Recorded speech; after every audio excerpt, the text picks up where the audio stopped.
Hi friends, welcome back to my channel Dua gardening. कैसे हैं आप सब? उम्मीद है खैरियत से होंगे।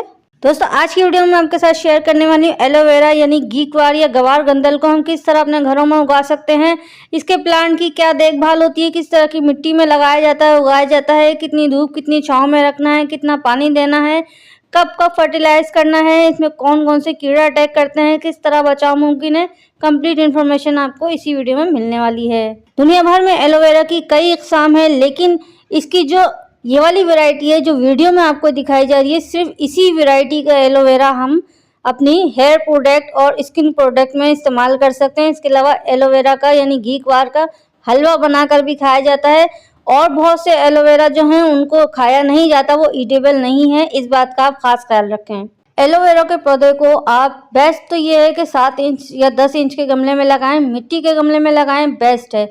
इसके अलावा अगर आपके पास बाउल नुमा गमला है यानी प्याले नुमा जो गमला होता है जिसकी गहराई कम होती है और चौड़ाई ज़्यादा होती है, मुंह उसका खुला होता है, उस गमले में आप जब लगाएंगे तो ये ज़्यादा से ज़्यादा बच्चे जो है प्रोड्यूस करेगा यानी कि बेबी पप्स निकालेगा। क्योंकि इसकी जड़ें जो हैं जब रूट बाउंड हो जाता है गमले के अंदर तब इसके बेबी पल्प बनना शुरू होते हैं और वो ज़मीन से ऊपर आकर पौधे की शक्ल इख्तियार कर लेते हैं। गीकवार के पौधे को हमेशा आप मिट्टी के गमले में लगाएं, इसका बेस्ट रिजल्ट आएगा। और इसको कभी भी प्लास्टिक के गमलों में ना लगाएं। सन रिक्वायरमेंट की बात की जाए तो एलोवेरा का पौधा क्योंकि एक रेगिस्तानी पौधा है और रेगिस्तानी पौधे की ये खासियत होती है कि उसको फुल धूप में रखा जाए, यानी कि जहाँ पे बहुत ज़्यादा धूप आती है, बेहतरीन धूप आती है, वहाँ आप रखें। सख्त से सख्त धूप में भी ये चल जाता है, जलता नहीं है। इसको हमेशा धूप में रखें। अगर आप इसको साए में रखेंगे तो इसके पत्ते लटक जाएंगे और पतले पतले हो जाएंगे, मोटे नहीं हो पाएंगे और उसमें ज़्यादा जल भी नहीं भरा जाएगा। तो हमेशा एलोवेरा के पौधे को धूप में रखें। दोस्तों, गीकवार का पौधा बहुत से लोग इसको इंडोर भी रखते हैं यानी कि घर के अंदर भी रखते हैं, क्योंकि ये एयर प्यूरिफाइड प्लांट है यानी कि हवा को साफ करता है और मिट्टी को भी ठंडा रखता है। तो अगर हमने इसको घर के अंदर रखना है तो इस बात का खास ख्याल रखना है कि इसमें 1 घंटे की धूप इसमें हफ्ते में 1 दिन इसको ज़रूर दें।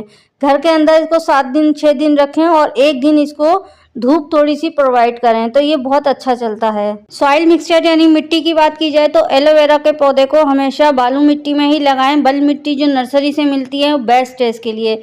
इसके अलावा इसको किसी भी और किस्म की तामझाम वाली मिट्टी में ना लगाएं, क्योंकि बहुत से लोग इसको कोकोपीट में और बहुत सारे सॉइल मिक्सचर आते हैं परलाइट वगैरह उसमें लगाते हैं तो उसमें इसका रिजल्ट अच्छा नहीं होता है।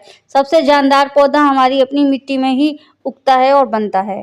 वाटर रिक्वायरमेंट की बात की जाए यानी कि इसको पानी कितना देना है, सबसे इम्पोर्टेंट बात यह है कि इसको कम से कम पानी देना है, यानी कि जब तक इसकी ऊपर की 2 इंच की मिट्टी खुश्क ना हो जाए उसके भी 1 दिन छोड़कर 1 दिन बाद फिर आप इसको पानी लगाएं। क्योंकि ये रेगिस्तानी पौधा है, इसकी नेचर में है कि ये अपने पत्तों में पानी जो है वो स्टोर करके रखता है और जब जब इसको खुद ज़रूरत होती है पानी की इसकी जड़ों को तो उसके पत्तों में से ही पानी जो है इसकी जड़ों में आ जाता है। ये एक कुदरती अमल है। तो जब भी आप इसको पानी लगाएं इस बात का खास ख्याल रखें कि जब तक इसकी मिट्टी ऊपर से 2 इंच तक की खुश्क ना हो जाए उसके 1 दिन छोड़कर पानी लगाएं। क्योंकि बहुत से लोग ऐसे होते हैं एलोवेरा का पौधा घर तो ले आते हैं लेकिन उसकी देखभाल नहीं कर पाते और उसको पानी कितना देना है ये उनको समझ में नहीं आता।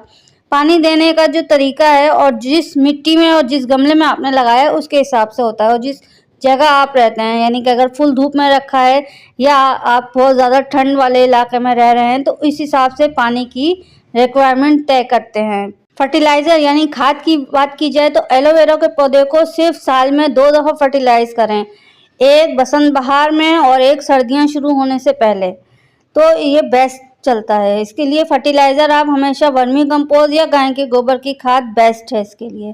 इसके अलावा इसको कोई फर्टिलाइज़ करने की बार बार फर्टिलाइज़ या हर महीने फर्टिलाइज़ करने की ज़रूरत नहीं है, क्योंकि ना ही इसको फल देना है और ना ही इसमें से फूल निकलेंगे। फूल निकलते हैं लेकिन वो बहुत अरसे के बाद जब पौधा बहुत ज़्यादा मैच्योर हो जाता है तब वो फूल प्रोड्यूस करता है, बेबी प्लांट प्रोड्यूस करता है। तो इस बात का खास ख्याल रखें। अब यहाँ एक राज की बात है, वो ये है कि जब भी हम एलोवेरा का पौधा घर लाते हैं, गीकवार का पौधा, गवार गंदल का पौधा घर लाते हैं तो हम उसको पानी लगाते हैं।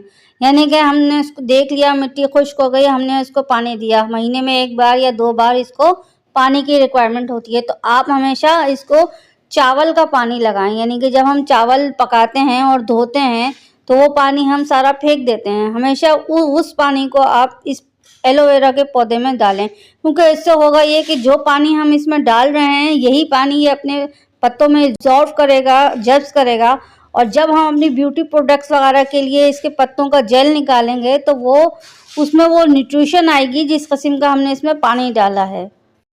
एलोवेरा का तेल किस तरह बनता है और इससे हम अपनी स्किन को गोरा करने के लिए किस तरह ब्यूटी प्रोडक्ट्स बना सकते हैं होम रेमेडी घर के अंदर रहते हुए, इसकी कंप्लीट इन्फॉर्मेशन वीडियो मेरी चैनल पर बनी हुई है। आप चाहें तो विजिट कर सकते हैं, ऊपर लिंक भी आ रहा होगा, आप चाहें तो उसको क्लिक करके देख सकते हैं।